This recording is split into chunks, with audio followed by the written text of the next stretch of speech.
Misaotra anareo hatrany mbola miaraka aminay eto amin'ny Dreamine amin'ny tapany faharoa ny Legité amin'izao zoma fahavalo marsa izao iresaka ny vaovaon'ny fanatanjahantena sika ny vaovaon'ny kolontsaina ny vaovao fait divers fa andeha aloha ho any ivelany hijery ireo vaovao mahoraka any ivelany.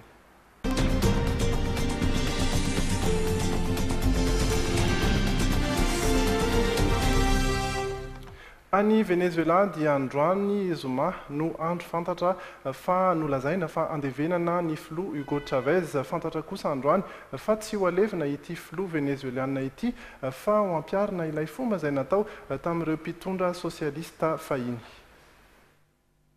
Manetriketrika izay no azo ilazana ny fanaovam-beloma ny Hugo Chavez. Tsy fandevenana intsony tokoa no teny ampiasaina satria fantatra fa tsy ho alevina ny razan'ity filoha venezueliana ity. Ho asiana fanafody ny vatany mba tsy ho levina ary fantatra fa ho aranty mandrakizay. Nisy ny fitaovam-pivavahana fanomezam-boninahitra azy, vahoaka analany maro manao mena midorehitra lokony antokony sosialista no tonga nanoloana ny akademia miaramila. Filoham-pirenena 30 ihany koa no tonga ny antoerana, ireo avy amin'ny firenena Amerikanina tatsimo dia saika nanotrina avokoa. Nampiseho avy hatrany fa efa azo atao hoe tratra ny tanjon'i Hugo Chavez dia ny firaisan-kinan'ireo firenena Amerikanina tatsimo rehetra. Voamarika manokana ihany koa ny fahatongavan'ny filoha Raoul Castro any Cuba sy Mahmoud Ahmadinejad filohan'i Iran. Fantatra ihany koa fa nandefa solon-tena tsotra ny firenena Amerikanina sy Europeanina. Ny Espagna ihany no nandefa olo-manan-kanja satria ny Prince Felipe Carlos zanaky ny mpanjaka Juan Carlos no tonga ny antoerana. Izao fanomezam-boninahitra azy izao no midika fa nihitatra tamin'ny firenena maro ny politika nitondrany Hugo Chavez, sosialista ny tenany ary namerina tamin'ny fanjakana ny fitantanana ireo orinasa lehibe ao antoerana, anisan'izay ny orinasa mpitantana ny petrolina.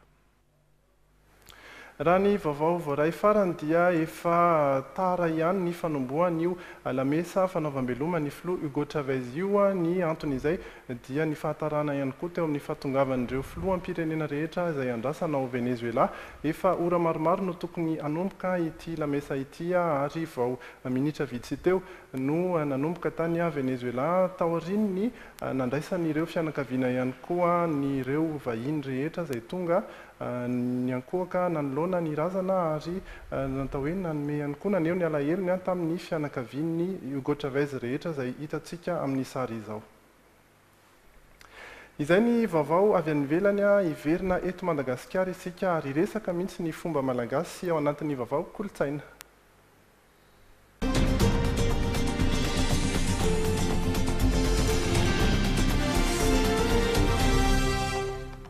Amin'ny alatsinainy sy talata ho avy izao tokoa no natokana ny trano koltoraly malagasy ankalazana ny taom-baovao malagasy. Tsisy miova moa ireo fanamariana maro samihafa efa fanao hatramin'izay amin'ity fety ity, manome fanazavana mikasika ny mbola tsisy ny daty iraisana amin'ity taom-baovao malagasy ity kosa izy ireo avy ao amin'ny trano koltoraly malagasy. Iraisandreo fikambanana samihafa mamelona ny maha-malagasy fa eo amin'ny fanombohan'ny tsinam-bolana no ankalazana ny taom-baovao malagasy. Na izany aza dia mbola misy tsy fitoviana eo amin'ny daty raikitra ankalazana izany taom-baovao izany. Ho an'ireo avy ao amin'ny trano koltoraly malagasy dia nametraka ny daty faha 12 sy faha 12 martsa izao izy ireo ankalazana izany. Misy ny fomba, misy ny finoana. Ka ny ataon'ny zanadra navalina dia ny alamady be finoana io, finoana malagasy io ary ny karakarainy ny trano koltoraly miaraka amin'ireo komina maromaro dia ny taom-baovao malagasy. Misy ny fomba malagasy zany ohatra rehefa isakafo dia manasa tanana, fomba zay azo azavaina. Rehefa isakafo dia mivavaka, finoana zay samy manany azy ao ny silamo, ao ny adventiste, ao ny anglikanina. Ho an'ity fikambanana ity ny taom-baovao malagasy dia fety ara-pomba na orin-dralambo tao Ambotra biby efa mihoatra ny 700 taona lasa izay. Alamady be no fiantso azy taloha satria ny fanandrify tamin'ny fiandohan'ny volana alamady izany. Isandreo hetsika fanamariana manan-danja indrindra ny fidiova-pirenena.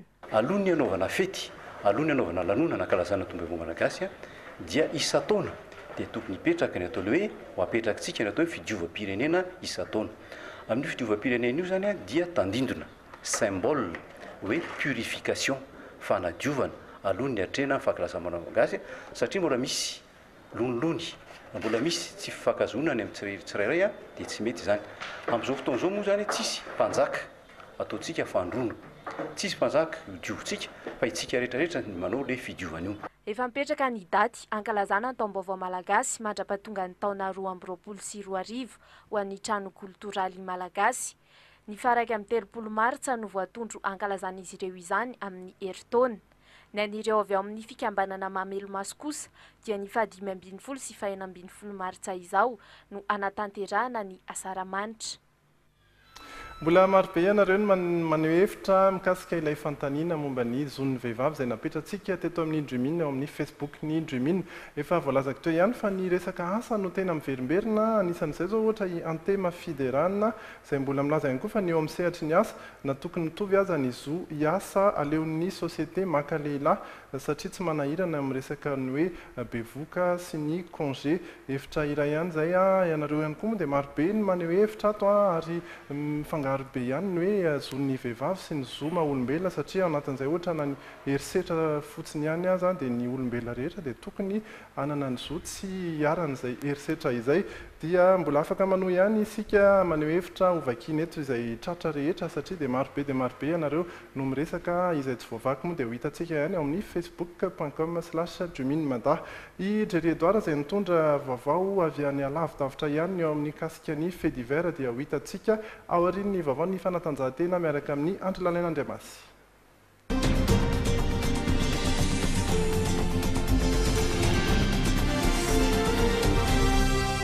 Miarabanareo mianadahandray dia miarabantsika ny tokantrano ihany koa ny taranja taekwondo taorian'ny olana mikasika ny fitantana sy fitinjarana ny vola fanampiana avy amin'ny filohan'ny tetezamita nandritra ny fikarakarana fiadina tompon-daka ny Afrika taranja taekwondo WTF natao eto amintsika tamin'ny taondasa iny dia nipotra tamin'ny fanginany koa ireo staff teknika ivondron'ireo mpanazatra sy ny tele teknika nasionaly izay mitaka sy mitady ny anjara zony sy ny fanampiny nandritra ny fanomanantena sy ny fiatrena ny fiadina tompon-daka ny Afrika. Novakin'ireo staff teknika ny ekipa nasionaly malagasy nandritra ny fiadina izay tompon-daka ny Afrika natao teto amintsika ny vola novambra lasa teo iny Bantsila nandroany teny amin'ny cercle franco malagasy anosy fa tsy nirarahin'ireo mpitantana ny ovon'ny fédération na malagasy taranja taekwondo WTF mihitsy ny zo stambiny ho azy ireo nandritra ny fanomanantena sy fiatrehana izany narirarira amin'ny filoha sy mpitahiry volatrany izy ireo tamin'izany. Fangatana dia fangatana ny dépense ananeny eto amin'ny championnat d'Afrique satria dépense io dépense ny keliny kambana rehetrarehetra anatin'ny fédération ary lanin'ny rehetrarehetra hoe aloha aminay satria zay nanao ny championnat d'Afrique ary ho an'ny staff technique zay zavatra izay ankehitriny moa zany androany fahavalon'ny volana martsa fa tsy nalohany zareo izy fidingana manaraka zay mampafantatra magazety tsy nalohany izy. Inona ny toy an'ilay hetsika sanatria vilany iya amin'ny matao zany misy ny stratégie de combat ngambiny atao ny stratégie tsy teny izay. Namaly mivantana izany kosa ny secrétaire général ny fédération Eric Randrasana izay isan'ireo namaly ny antson'ireo staff teknika ireto androany fa tsy mba toy ireo mpikambana niovon'ny komity mpitantana sasany fa misy ny vola ary efa nifanekena nandritra ny fivoriam-ben'ny komity mpitantana teny amin'ny Radam Hotel Antaninarenina ny volana septambra lasa teo ny tokony hanomezana ireo solo tsara andalana sy solo-tsakafo isan'andro miampy solona fahana ny telefona isan-kerinandro teo anelanelan'ny 17 septambra ka hatramin'ny 2 novambra lasa teo izay ny totaly enalina sy vietsy sy retapitrisy ariary ho an'olona 5. Olona anankiroa no afaka mamoaka ary tokony mamoaka vola amin'ny fédération dia ny président hatreo aloha ny fédération monsieur Danira Soufy Masoandro sy ny signataire anankiray monsieur Jean-Marc Rakotoalibera trésorier zany hoe izay ny any amin'ny banque zany tsy maintsy sonian'ireo olona anankiroa izay vao afaka mivoaka ny vola. Fahafantarako azy dia ny seky tokony hamoahana an'ireo vola ireo ny président Rasofy Masoandro efa nanao soni na tsy mandaa mihitsy ny anao soni fa le deuxième signature zany tsy misy ka araky ny efa voalaza androany nanizany le fampididihana teo hoe tsy anjara ngamba tsy afaka ny amaly amin'ny toeran'le olona fa tsaratsara izy no ametrahana le fanidihana zany. Nomary ny secrétaire général ny FMT Kadera teo fa tokony mbola isy ambiny 20 tapitrisy ariary mahery eo ny compte ny fédération farany dia nanazava ihany koa Eric Randrasana fa zo tokony ho azon'ireo mpikadroka isan-tarika raha noharina tamin'ny andro isan'olo tokana no azon'ireo ekipa ny aloha ny fananana afrikanina iny ary tokony roanazy vokatra ihany no azo tambiny. Eo amin'ny taranja tenisy kosa taorian'ny champion-toana aro dia mbola nono ny fiarah-miasany amin'ny Randirandrina Solution izay solotenantsika amin'ny fiadiana tomponakany Afrika Sokady Zandry any Nairobi Kenya amin'ny tapaka ny volana martsa ity ny orinasa Vision Madagascar na ny Vima. Taorian'ny champion-toana aro dia manohitra ny fanohanana ny Randirandrina Solution izay kintan'ny tenisy malagasy ihany koa ny orinasa Vision Madagascar na ny Vima izay efa nanana fiarah-miasa nanomboka ny volana janoary 2024 aharitra 5 taona. Manome fanampinana irandizany Vima ponctuellement pendant ces 5 ans dia fanampinio tontona amin'izay fifanarahana tamin'ny parti anankiroa dia avy eo ny parti irandino géré anazy atao tournoi izy atao matériel fa ny Vima zany no sponsor officiel ny irandino mihitsiny. Tsy manao ambaninjavatra ity fananana afrikanina Oscar ilatsika ny 7 taona sy ilatsika ny 10 taona ity izay atao any Nairobi Kenya ny 17 hatramin'ny 18 martsa avy izao Irandi satria no Maria Andreny sy mpanazatra azy fa zava-dehibe ho an'ny hoaviny eo anivon'ny tontolon'ny tenisy maneran-tany izany. Mafika pesa tsara ny champion d'Afrique dia mahazana tourna européenne iny nefa mitety européenne zay zany raha ohatra hoe tena zava-dehibe nda azonao izy zay tena zava-dehibe indrindra raha ohatra moa izy ka tsy azonao dia mba tonga amin'ny 4e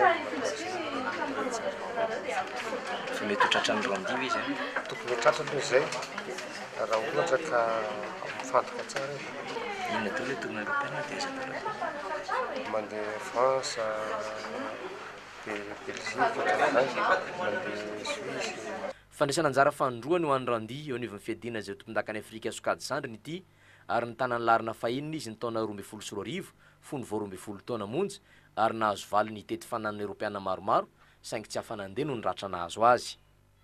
Eo amin'ny taranja rugby kosa dia natateraka ny anjara Téléthon na anjara dataka tolo-tanana ho an'ny faritra any atsimo izay simba ny rivodoza ny ekipa pirena malagasy na ny Maki de Madagascar rampitso toloandro itsy amin'ny kianja Maki nandotam-penaka. Amin'ny alalan'ny fikarakarana l'hôtel Goavana no sitonan'ireo mpilalao sy mpanazatra ary mpitsabo anivon'ny ekipa malagasy taranja rugby na ny Maki andreo mpijery sy mpitiny baolina lavalava mba hanome tanana azy ireo amin'ny tolo-tany andreo malagasy mpiray-tany razana any atsimo izay ravan'ny rivodoza ny fananany. Anokatra ny fandaran-dalao amin'izany ny fifandonan'ny coopérant amin'ny 15 sympathique arahan'ny fiaonan'ny UAS cheminot amin'ny GST ambondrina ary faranany fampikatroany amin'ny samy Maki de Madagascar. Lalao samy goavana avokoa ireo ary antenan'ireo mpilalao Maki fa azahoana olona maro mba ho avy hanohana azy ireo.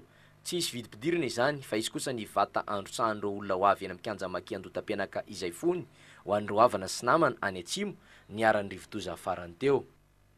Ary farany ao anatin'ny fankalazan'ny andron'ny vehivavy dia tonga nanavao sy nanadio ny kianja fanaovam-baolina sy efitrano fanaovana fanatanjahantena dia tsy amin'ny ANSP Flou androany ny fikambanan'ny vehivavy manao fanatanjahantena eto Madagasikara na ny FSM. Ny asa fanadiovana ny kianja filalaovam-baolina sy ny fanatsarana ny efitrano fanaovana fanatanjahantena no nentin'ny Association des Femmes Sport Madagascar na ny AFCM mananamarika ny andron'ny vehivavy tetsy amin'ny ANSP Flou io maraina io. Efa miasimba sy tsy voakarakara firintsony ity kianja eto ity ary izao no antony safidianana ity toerana ity manokana anaovana fanavaozana hoy ny filohan'ny AFSM Ramatoa Aokoana Letriama. Androany zany andron'ny fankalazana ny andron'ny vehivavy dia zay moa Association Femmes Sport de Madagascar ny anarany dia amin'ity taona ity zany zay ny ciblé ny ANS azony toerana fanaovana sport eto dia aty zay ny manao fanatanjahantena dia zay ny nahatonga anay hoe nifidy zany any toerana ANS anentana any vehivavy aloha anentana koa ny mpianatra ato anentana koa ny administration mba hanadio ny tanàna sy ny environnement. Tao anatin'ny fandaharam-potoanan'izy ireo ankoatr'izay ny fiaonana teo amin'ny sampikambana teo amin'ny lalao ara-panatanjahantena baskety. Hitahoana vitrika ireo mpikambana androany ary manentana ireo vehivavy ihany koa anatevin-daharana izany tontolon'ny fanatanjahantena izany.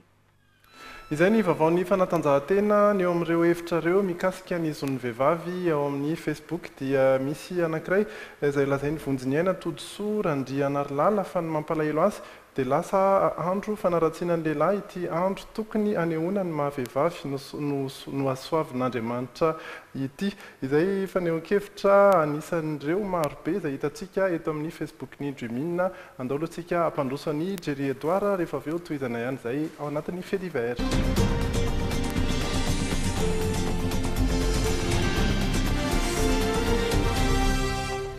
Fa miarabanareo mirahalahy ary miarabanao manokana ireo vehivavy tahakan'izay efa nataon'ireo namako teo alohako teo tao anatin'ity androny natokana ho azy ireo izay dia marina tokoa ry zatahinana fa fanaka malemy ve ny vehivavy efa tsy izay intsony angamba fa ataontsika hoe fanaka mampalemy satria raha ao anatin'ny tontolon'ny tranga amin'ny fiarahamonina dia hita fa ny vehivavy dia tsy lasa danja tamin'izany raha tsy ahivitsika ohatra ny tranga izay nahafatesana lehilahy iray teny amin'ny 17 hektara taona maro lasa izay dia tsy iza fa nivadiny ihany no nampamono azy tamin'izay fotoana izay tamin'ny ary namarana ny ainy ilay rangahy tamina marito mihitsy moa tamin'izay tadiditsika koa ny famonoana ireo dokotera teny Mahamasina dia ny zanany vavy no isany nikotrika ilay adonikotrika ilay tranga teny Mahamasina teny ary niaraka tamin'ny mpanamby vavy izay tao anatin'izay famonon'olona izay tao anatin'ny tantaran'ny baiboly moa zany dia efa hatramin'ny ho an'ireo kristianina dia efa hatrany amin'ny Adama dia efa vehivavy Eva ohatra no tao anatin'izany dia tsy laozany ohatra hoe Samsona sy Dalila fa tsy ho tohizantsika ianareo kristianina sy ny kristianina dia efa mahafantatra izay avokoa fa dia ny trangam-piarahamonina izay tanterina aminao androany kosa dia ireto manaraka ireto ny refidrefitra ny basy teny Mandrosoa Nosiala akaiky ny hôpitaly Anjanamasina ny alin'ny alarobia ifoa alakamisy teo jiolahy 3 ny rongo fiadina nanafika tokantrano lehibe ny fokontany any antoerany voatifitra tamin'izany ity farany ka namoy ny ainy. Tokony ho tamin'ny 12 sasany alina niditra tao an-tanàna misy ny lehibe ny fokontany ireo jiolahy 3 lahy izay nivatsy basy Kalashnikov sy PA ary fitaovana hafa toy ny baramina sy ny pince coupante. Raha mbola tany ivelana nefa ireo jiolahy dia efa eniny tao an-trano. Rehefa ikasa hiditra ankeriny tao anatin'ireo olon-dratsy no nidina ihany koa iliva teo no niatombohan'ny fitifirana ka navo azy.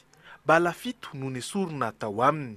Dia naheno basy mipoaka izay dia voatifitra teo amin'ny fony dia teo amin'ny poumon zany dia teo amin'ny tanany dia teo amin'ny clavicule dia hita mihitsy zany fa le teo amin'ny tanany tena nisy may mihitsy zany may an'le bala zany na eny tifitra be da be izahay dia rehefa niantso vonjeo izay tetỳ tokotany dia indreny ny prêt-à-pot aminay sy ny fokon'olona ny azakazaka dia rehefa niantso vonjeo izay dia mivoaka zareo anankitelo dia nitifitra bararaka be mihitsy zany nampitahotra ny tetỳ ambony nampitahotra ny tetỳ ambany.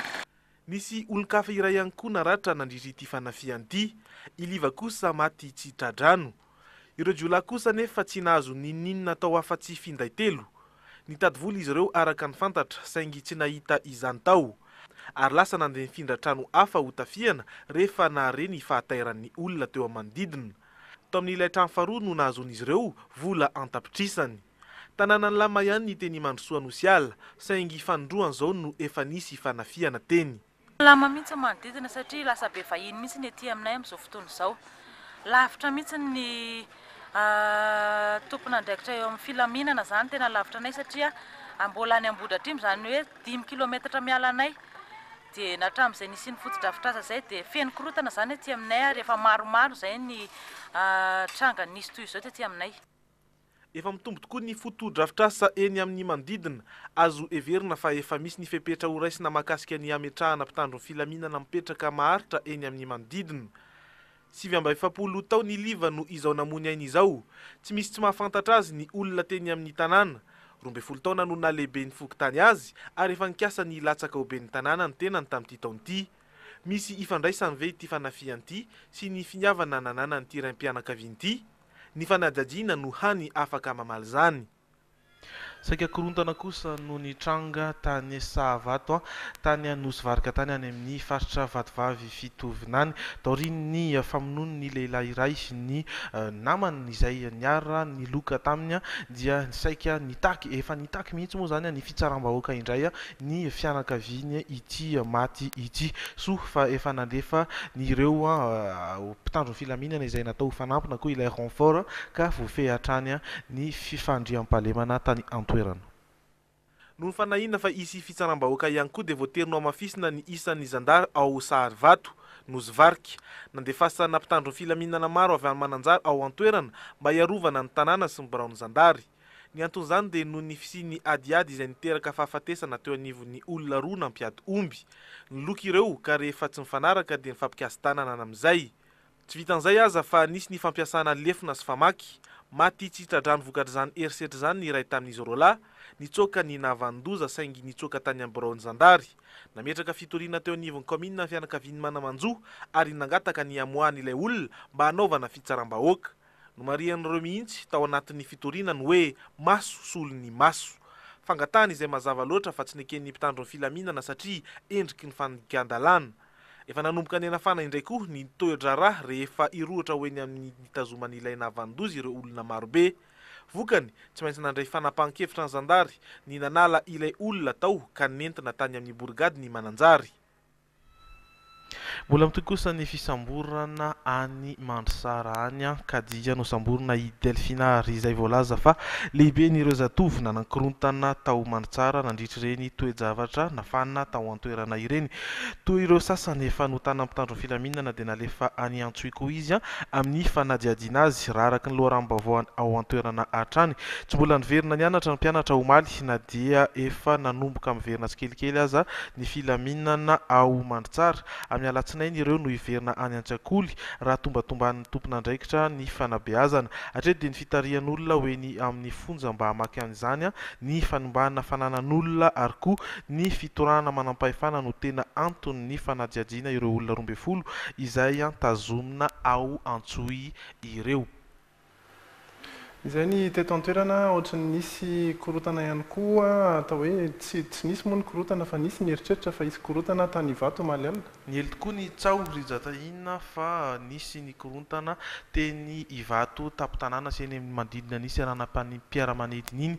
Raha ny fantatra raha ny nahita zany dia ritan'ny olona dia nisy ny fiaodiaodiny ireo mpitandro filaminana teny manodidina nanakatona ireo toeram-pivarotana toy ny bara ary napody ireo olona tany an-trano teo raha dia nisy ny tsao nandeha hoe misy ve ny fahatongava ny filoha teo aloha marika Ravalomanana tsy hoe antsokotsoko zany fa mangingina satria ny vadiny ihany koa izay tao anatin'izay hoe natao ampanginana zany tsy ho afafantarina ny olona rehetra zany. Teo ihany koa ny hoe ny korontana ny tao amin'ny bania saingy tsy voamarina avokoa izany rehefa natao ny fanadiadiana sy ny fahafantarana izany rehetra izany. Nisy ihany koa moa zany ny fahatelo izay nanakambana izay hevitra roa ireo izay dia ny hoe tonga ny avy any amin'ny zareo avy any Afrika Atsimo moa zany ary dia nakao amin'ny bania ary izay no antony ny aodiaodiny ireo zandary tany antoerana. Fa dia lamina tanteraka aloha ny alina zany ho an'iny faritra Ivato iny. Ny androany izay andron'ny vehivavy dia nametrahantsika fanontaniana ihany koa ny amin'ny zon'ny vehivavy anisan'ny iray hitantsika fa miavaka ihany koa ity lazain'ny asina ary andro mifaly ity fa tsy voahaja ny zo hianatra fa mijanona aloha ny tovovavy dia alefa ny ray aman-dreny miasa marobe tokoa ny vehivavy izay mbola tratran'izay eto Madagasikara indrindra ho an'ireo any ambanivohitra izay mandefa ny zanany vavy hiasa ty andrenivohitra na raha hoe nitady vola aloha izay vao hianatra anisan'ny zo ny vehivavy tokoa izay hianatra izay ihany koa no hoentsika mamarana ny logité ny amin'ny androany fa hojerentsika aloha ny maripana ny amin'ny anio alina sy ny amin'ny rampitso tontolo. Ny amin'ny anio alina dia araka izao hitantsika amin'ny sary zao 5:10 ny mangatsika indrindra rampitso amin'ny 10 ora maraina ka hatramin'ny 9 ora maraina io maripana io 7:20 kosa ny amin'izao fotoana izao. ny amin'ny raha-pitso asabotsy fa 7 ny volana marsa indray dia 20 mangatsika indrindra amin'ny fitora maraina eo ary 4 degré celsius ny mafana indrindra manodidina ny amin'ny 2 ka hatramin'ny 3 ora atoandro amin'ny ora 6 minitra ny masoandro no ilentika ny amin'ny raha-pitso amin'ny fitora sasany kosa isika eto amin'ny drumina no mifanena indray ato anatin'ny logité ary afaka fotoana foy dia anaraka ny toyny sady farany tantara rivandra isika rehetra fa dia mirary alina mafinaritra miaraka amin'ny drumina ho antsika rehetra veloma daholo. Au cœur de l'actualité du JT, en roulant avec Continental Auto. RTL, nanotra ho anao teo.